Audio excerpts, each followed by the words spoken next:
सरकारी योजनांमुळे भारतीय कामगार आळशी बनले। L&Tच्या सुब्रमण्यम यांच्या विधानामुळे पुन्हा नवा वाद हा निर्माण होऊ शकतो।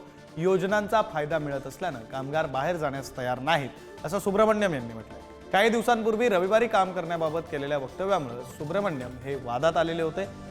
लार्सन अँड टुर्बोचे अध्यक्ष आणि व्यवस्थापन संचालक सुब्रमण्यम हे आहेत।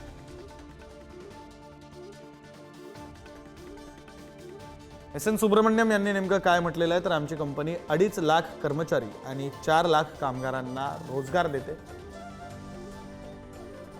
कर्मचाऱ्यांची गैरहजेरी आमच्यासाठी त्रासदायक गोष्ट असली, कामगारांची उपलब्धता न होणं हा माझ्यासाठी चिंतेचा विषय आहे। कामगार रोजगाराच्या संधीसाठी स्थलांतर करण्यास तयार नाहीत। कदाचित त्यांची स्थानिक अर्थव्यवस्था चांगली असेल किंवा सरकारी योजनांचा लाभ थेट त्यांच्या खात्यात जमा होत असेल, पण कामगार आता आपलं शहर किंवा गाव सोडून जाण्यास तयार नसतात।